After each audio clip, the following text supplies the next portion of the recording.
Một cái đồng hồ cũ với hình bóng của một người phù thủy, một chiếc xe đẩy và bên trong là một con cú màu trắng, một vòm cửa tròn nhìn vào một cửa hàng đầy những thứ đồ cũ kỹ, một chiếc áo trùng đen và dài với một cái khăn cực kỳ đặc trưng, một cậu bé với cặp kính tròn và một vết sẹo ngay giữa trán, một tủ sách đen chất đầy những cuốn sách dày và cũ, lại là một chiếc đồng hồ rất là cũ kỹ nữa, một quán nước ấm cúng với cửa bằng gỗ và tường bằng gạch, những cái vali hành lý vô cùng cứng nhắc và cũ kỹ, một cái mũ có cái chóp thật là nhọn và cao, những bức tranh được treo trên những mảng tường rất là cổ.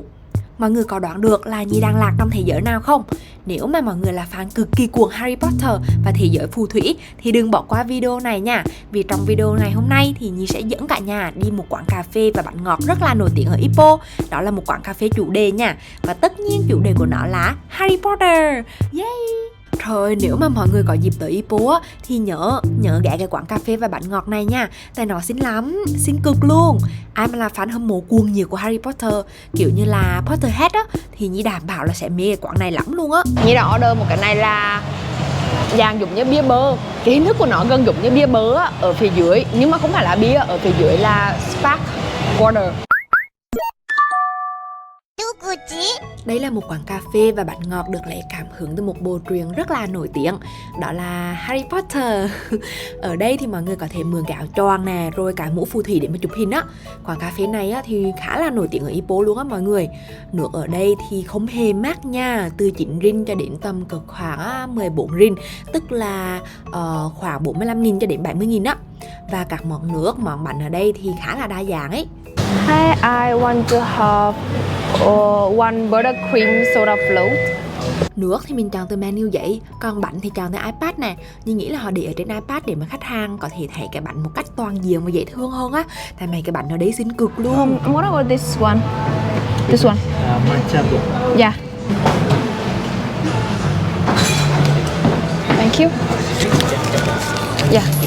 Đấy, mọi người thấy chưa? Ai mà mê sống ảo á, thì tới đây là phải chụp hình mệt nghỉ luôn á. Tại có nhiều góc xinh lắm. Trước khi mà tới đấy á, thì Nhi cũng tìm hiểu khá là nhiều. Thì Nhi thấy rất là nhiều người cố tình mặc những cái trang phục theo kiểu Dark Academia, theo kiểu thời trang nghệ thuật phương Tây á mọi người. Xong tới đây chụp hình, trời ơi nó đẹp mà khớp dữ thần luôn á. Hi chào mọi người đến với cái YouTube Nhi ở đây. Nhi đang ngồi trong một quán cà phê và bánh ngọt mà Nhi cảm thấy rất là thú vị. Đây là một cái quán cà phê mà ngay khi mà Nhi tìm hiểu về Ipoh, khi mà Nhi lên lịch trình về Ipoh thì Nhi thấy ở quán cà phê này là Nhi ngay lập tức cho nó vào list top 1 những điểm cần tới luôn. Cho nên là đây là quán cà phê mà chắc chắn là Nhi sẽ tới, và Nhi highly recommend cho mọi người phải tới khi mà có dịp đến thăm Ipoh nha.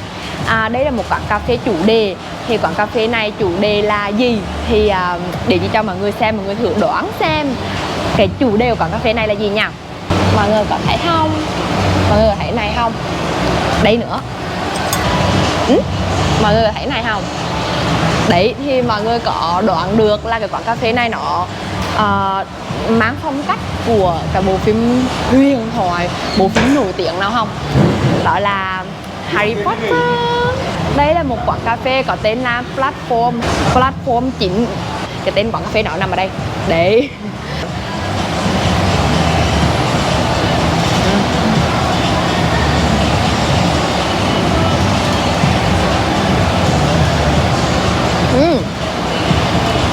Tại vì Nhi khát nước quá cho nên là Nhi chưa kịp giới thiệu cái món đồ uống Nhi đã thử rồi, tại vì Nhi rất là khát nước luôn á. Sáng nay thì đi Kelly Castle, xong rồi thì buổi chiều lại tới đây, cho nên là rất là nóng, Ipoh rất là nóng và Nhi rất là khát nước luôn. Nói chung là Ipoh là một cái địa điểm rất là đẹp, rất là dễ thương, rất là xinh, rất là yên bình, rất là nhẹ nhàng. Ẩm thực thì lại ngon, rẻ, bổ. Nhưng mà chỉ có một cái mà Nhi thật sự rất là không thích, đó là cái thời tiết của này rất là nóng luôn. Thật ra mình nói thì thời tiết nắng còn đỡ hơn là thời tiết mưa đúng không? Nhưng mà nó nặng lắm mọi người à. Đến mức mà 9 giờ rưỡi tối rồi mà vẫn còn nóng, mọi người đủ hiểu đúng không? Kiểu ok, quay trở lại cái món ăn mà Nhi order, cái món thức uống và cái đồ ăn mà Nhi order. Nhi đã order một cái này là dạng giống như bia bơ. Cái hình thức của nó gần giống như bia bơ ở phía dưới, nhưng mà không phải là bia, ở phía dưới là spark water, là nước mà nước khoáng á, nước có ga, là nước có ga nhưng mà có thêm một chút bơ mọi người ạ, có vị bơ ở trong này, và cái lớp kem ở trên á là lớp kem đặc, kem mặn. Cái đặc biệt á là sự kết hợp của bơ và cái nước spark water phía dưới. Đấy, cái vị nó ngon lắm mọi người ạ. Hoặc là mọi người có thể hình dung cái vị của nó giống như kiểu mọi người vừa mới đi ăn bò nướng bơ, bò sốt bơ về mà mọi người chưa đánh răng, mọi người chưa uống nước gì hết, tức là cái vị bơ hẳn vẫn còn lưu luyện, cái hầu bơ hẳn vẫn còn lưu luyện ở trong họng mọi người ấy, thì mọi người đi uống nước khoáng có ga thì nó gần giống như vậy á.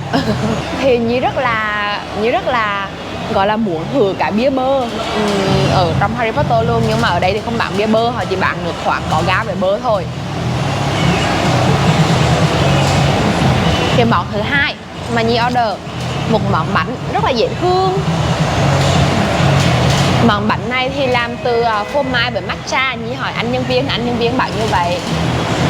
Đấy, nó nhỏ nhỏ thôi nhưng mà cái kết cấu của nó kiểu dễ thương, kiểu rất là xinh, kiểu nũng ná nũng nịnh ấy. Này, sao nó kiểu Nhi muốn show cho mọi người thấy là cái bánh này rất là nũng ná nũng nịnh, rất là kiểu nhúc nhích đó. Nhưng mà ok, nó rất là dễ thương. Bây giờ mình sẽ thử xem cái món bánh này như thế, cái vị của nó như thế nào, nó có xinh giống như là cái vẻ bên ngoài của nó hay không.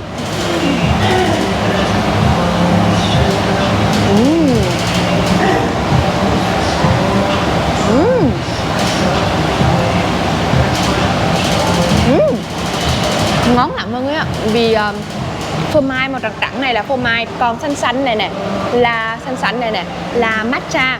Nhưng mà như thấy vì phô mai nổi bật hơn, đậm hơn một chút xíu so với vì matcha. Cái kết cấu của nó ấy rất là dễ thương, thì kết cấu của nó rất là đặc biệt. Như rất là thích cái kết cấu này, mềm ấy.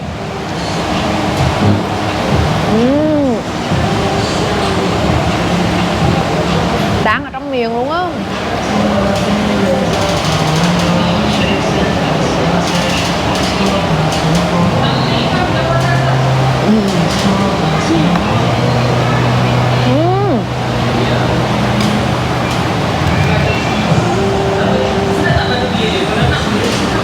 Chúng cái bánh này như thế rất là ngon. Nếu như mọi người có dịp tới đây thì mọi người nhớ thử cái bánh này nhé, rất là ngon luôn á. Có rất là nhiều loại bánh mọi người ạ. Có bánh dâu, có bánh chocolate tức là sô cô la, có bánh màu tím nữa chắc là khoai môn. Nhưng mà Nhi đã chọn cái bánh này, thì Nhi chọn cái bánh này chỉ đơn giản là bởi vì cái vẻ bên ngoài của nó dễ thương thôi à. Nhưng mà không ngờ khi mà ăn thì nó rất là ngon, và kết cấu của cái bánh rất là xinh nữa, kết cấu kiểu nhúc nhích, nũng ná nũng nịnh đó, dễ thương. Đây này, ở trong cái bánh á, thì cũng có cái lớp bánh xốp như thế này nữa.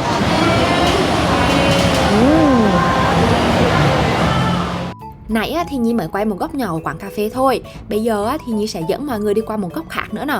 Góc này thì mới gọi là đỉnh của chóp nè ha, xinh lắm. Đây, ở đây có một cái cửa màu đỏ cam rực rỡ một góc luôn. Rồi có một cái cầu thang rất là nhiều màu sắc nữa nè. Đi xuống đây thì sẽ thấy một góc xinh cực. Thật ra thì thường sẽ rất là đông người ở đây để mà chụp hình luôn. Nhưng mà do Nhi lừa cái giờ hoàng đảo á mọi người, mới có 12 giờ rưỡi 1 giờ trưa hả mọi người ơi. Trong series phim Harry Potter á, thì mọi người thích phân cảnh nào nhất? Thích cảnh quay nào nhất? Nhi á, là Nhi thích nhất cái phân cảnh này nè. Ý, mọi người nghe xem có đoán được cái khúc nào không nha. 1, 2, 3, action. Wingardium Leviosa. No, stop. You're going to take someone eye out. Besides, you're saying wrong. It's Leviosa, not Leviosa. You do it then if you're so clever. Go on. Wingardium Leviosa. Cut. Trời ơi, cái phân cảnh này đúng dễ thương luôn á mọi người. Giữa Ron và Hermione trong lớp học bay á mọi người, trong cái tập 1 á. Mọi người có còn nhớ cái câu thân chủ này là dùng để làm gì không? Cái thân chủ này á là dùng để khiến cho vật thể bay lên trong một khoảng không gian nhất định. Cái câu thân chủ này á là câu thân chủ đầu tiên mà các phù thủy được học tại Hogwarts á mọi người. Mọi người còn nhớ không? Cái phân cảnh này á là lúc mà Ron và Hermione ở trong tập 1, tức là dàn diễn viên vẫn còn nhỏ á mọi người. Như cực kỳ thích cái mặt của Ron lúc còn nhỏ luôn. Trời ơi, dễ thương cực. Ngoài ra thì còn có những cái câu thân chủ khác nữa, như là ridiculous, biến nỗi sợ thành một cái trò cười trong tập ông cá mọi người. hay là Lumos, tức là sáng đèn lên đi. Đó, Nhi nhớ được chừng đó thôi mọi người. Còn mấy cái câu thần chú khác á, thì khó đọc quá cho nên là Nhi sẽ không khoe đâu. Khoe rồi sai thì xấu hổ che mặt không kịp. Thì ngày hôm qua Nhi đã tới đây một lần rồi. Ở đây là Concubine Land, tức là con đường tình nhân. Nhưng mà ngày hôm qua Nhi tới là tầm khoảng 6 giờ rưỡi chiều, 7 giờ kém ấy, cho nên là nó đã đóng cửa rất là nhiều rồi, kiểu như cũng ít khách nữa. Cho nên Nhi đã nói là ngày hôm sau Nhi sẽ quay lại. Và ngày hôm nay là ngày thứ hai Nhi ở Ipoh. Sau khi mà mình đi thăm Click Castle, xong rồi mình tới cái quán cà phê platform của chủ đề Harry Potter, thì bây giờ mình sẽ đi vào cái con đường tình nhân đấy. Nó nổi tiếng bởi cái gì mình phải đi để trải nghiệm chứ, đúng không? Bùi quá. Thật ra là cái quán cà phê theo chủ đề Harry Potter platform chính đó thì nó nằm ở trong cái, nó nằm ở đâu cái Concubine Land luôn, cho nên là chỉ cần bước xuống một bước ra thôi là đã thấy cái con đường này rồi. Bây giờ chúng ta sẽ cùng vào con đường này để xem nhô. Đây.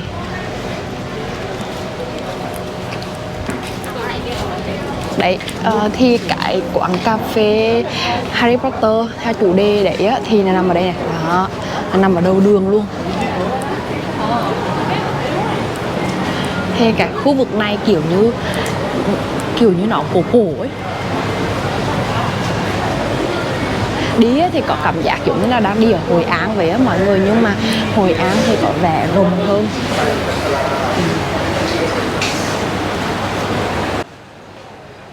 Nhi tìm thấy một quầy bán nước ép dưa hấu rất là đặc biệt nè.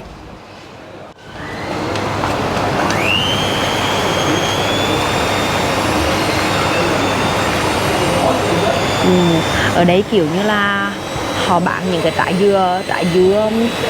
dưa hấu ở đây, xong rồi mình sẽ chọn một quả, rồi tới đấy họ đục một cái lỗ và họ xay. Kiểu như là nước ép dưa hấu rất là nguyên chất, cực kỳ nguyên chất luôn.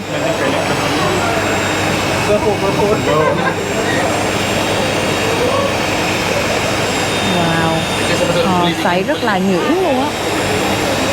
Xong rồi họ sẽ lấy khăn họ lau thật là sạch sẽ. Ui, quả dưa dễ thương ghê. Rồi họ sẽ bỏ đá vào, một ít đá vào, rất ít đá luôn á. Đấy, như vậy là xong rồi đó. Nhi khát nước quá cho nên là Nhi sẽ tìm một cái gì để Nhi uống. Ở đây chắc là thạch, dễ thương ha. Đây là một cái con đường nhỏ nhỏ xinh xinh. Cái phong cách thì hơi cổ một chút xíu. Hai bên đường thì thường có những cái quầy bán đồ ăn, thức uống. Ở bên trong thì đa số sẽ có nhà hàng hoặc là những cái quán cà phê giống như quán Harry Potter mà nãy mà mình vừa mới vào mọi người. Mọi người có nghe cái tiếng Squid Game không? Cái tiếng nhạc dễ thương chứ. Rồi chắc chắn là có những cái quầy hàng mà bán đồ lưu niệm, đồ lặt vặt nhỏ nhỏ mọi người. Những cái đồ mà mình có thể mua để mà về tặng cho người thân, hoặc là những cái đồ mình mua để cho dễ thương hết, giống như là những cái móc khóa hay là cái lắc tay. Đó, mấy cái đó đó. Đấy thì so với tối ngày hôm qua Nhi tới đấy á, thì bây giờ Nhi thấy đông hơn rồi. Nhưng mà cũng không đông như là Nhi tưởng tượng. Chắc là ngày trong tuần chăng, Nhi không biết nữa. Tại vì khi mà Nhi đọc và Nhi tìm hiểu về cái con đường này á, thì mọi người bảo con đường này rất là đông luôn. Cho nên là Nhi nghĩ là chắc là con đường này sẽ đông dữ dội lắm. Kiểu như Nhi chuẩn bị tinh thần cho một cái con đường cực kỳ đông ấy. Nhưng mà cũng không đông lắm.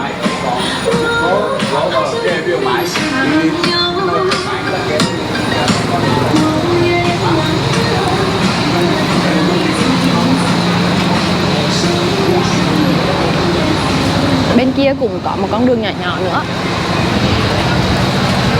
Đây là khu vực quảng trường Hong Keng.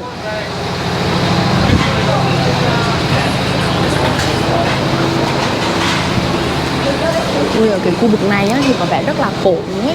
Những cái tòa nhà kiểu rất là cũ. Cây cối thì nằm chặt ngay ở giữa đường luôn. Và cây cối thì nó cũng kiểu leo ở trên tường ấy. Nói chung là nhìn rất là cổ và cũ. Này, để mọi người nhìn bức tường là mọi người đủ hiểu là cái con đường này rất là cổ rồi. Và đường này rất là mát nha, chắc là nhiều cây xanh đó. Mọi người nhìn ở phía trên nó rất là nhiều cây. Kiểu như một cái đường nhỏ nhỏ như thế này thì cái cây nằm ở chính giữa luôn. Có duyên lắm. Rất có duyên nha mày. Đấy, xong rồi đấy. Thật ra thì cái con đường Country Byland nổi tiếng đấy nó chỉ là một cái khu vực nhỏ nhỏ như vậy thôi, chỉ là một cái như là một cái hẻm nhỏ nhỏ như vậy thôi. Bây giờ thì chắc là mình sẽ quay lại cái con đường Country Byland và tìm một cái gì đó để uống nước, tại vì như rất là khát nước. Thời tiết ở Ipoh rất là nóng, cho nên dù như có uống bao nhiêu nước để chăng người Nhi vẫn thấy rất là thiếu. Chắc là trong những cái video, trong cái series khám phá Ipoh ở Malaysia này, mọi người sẽ nghe Nhi than nóng rất là nhiều lần. Nhi sẽ order cái này.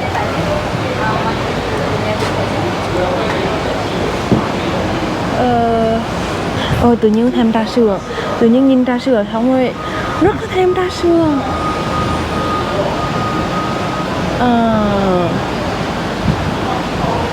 Nhi sẽ uống cái này. Nhi sẽ uống peach đi. Nào. H7 peach. H7. Yeah. You want add on size? Upsize. Upsize? Just add on 1 ringgit and No need. Okay. Less sugar please. Alright. Yeah. 11 ringgit and 50 cents. Ở đây có cái rainbow cheese toast này, nó rất là nổi tiếng luôn. Có mấy cái bức hình ở đây rất là dễ thương. Nhưng mà Nhi không muốn ăn bất cứ cái gì nữa ở trong này rồi mọi người ạ, Nhi chỉ muốn uống nước thôi. Ui, rất là nhiều hình nha, rất là nhiều hình của mọi người khi mà tới ăn cái bánh gấu này thì họ lại chụp lại và họ yes.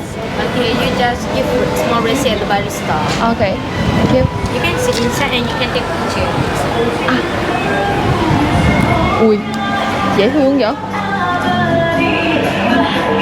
Ui, dễ thương. Quán nước này á, thì Nhi nghĩ trang trí theo kiểu homemade á mọi người, tức là nhà tự trang trí và tự kinh doanh đó. Tại thấy cái kiểu trang trí khá là xịn luôn. Được cái nước thì ok, được cái nước thì thấy ngon nha. Thật ra cái quầy bánh kiêm cái quán nước Kuma này á thì nó khá là nổi tiếng ở Ipoh luôn á mọi người.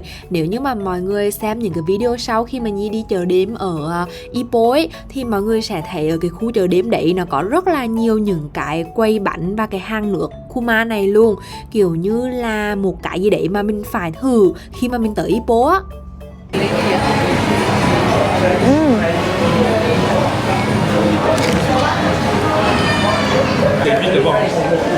Mọi người hãy bỏ qua cho cái đầu tóc nhảm nhí này nha mọi người. Tại vì nó đang rất là bế bệt.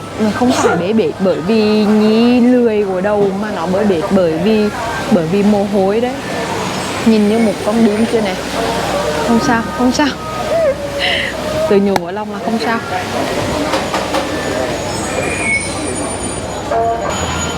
Thật ra thì đối với cái con đường này á thì Nhi thấy là nó đa số nha, nhiều ấy, là nhiều hàng lưu niệm thôi, chứ không có nhiều đồ ăn thức uống ở đây. Nếu mà nói về đồ ăn thức uống á, thì Nhi đưa qua đi về con đường này chắc là cùng 5-6 lần luôn á, đi lên đi xuống hoài luôn. Nhưng mà Nhi thấy cũng không có nhiều món mà Nhi cảm thấy bị hứng thú hay là bị thu hút ấy. Mà cũng đa số là toàn cửa hàng áo quần hoặc là mù, đồ lưu niệm như thế này này mọi người. Đấy, đa số là những cái hàng giống như vậy này. Đó. Đa số là hàng lưu niệm. Còn những cái quầy hàng đồ ăn ấy thì là rất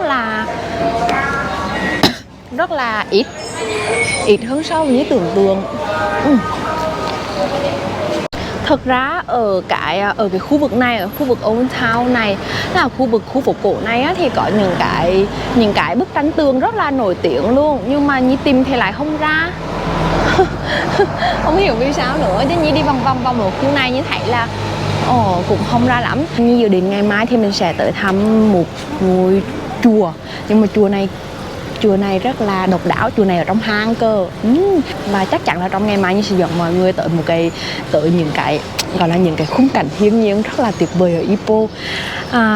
Trong những cái video trước đến cái video này thì mọi người không có nhìn thấy nhiều cái vẻ đẹp thiên nhiên của Ipoh đúng không? Cho nên là ngày mai những video sau chắc chắn mọi người sẽ thấy được vẻ đẹp của Ipoh, tại vì nó rất là xinh luôn. 2 ngày đầu tiên ở Ipoh thì theo lịch trình của Nhi là sẽ ăn uống nè, rồi đi lâu đài Cali, rồi đi Old Town Ipoh, tức là cái khu phố cổ ở Ipoh, đi Concubine Land. Đấy. Còn ngày mai thì sẽ tới thăm những cái khu vực thiên nhiên hơn, rừng rậm cây cối, gọi là hồ đồ này kia nhiều hơn. Đó, như vậy đấy. Cho nên là mọi người nhớ bấm đăng ký kênh để theo dõi những cái video sau nhớ, rất là thú vị đó. Mọi người nhớ bấm đăng ký kênh và like video nha. Nếu như mọi người chưa xem video khám phá lâu đài ma tâm linh, bí ẩn, huyền bí với tấn bi kịch của chủ nhân Kelly Castle thì nhớ bấm vào video này để chúng ta cùng nhau đi chơi ở đây nhé. Bye bye!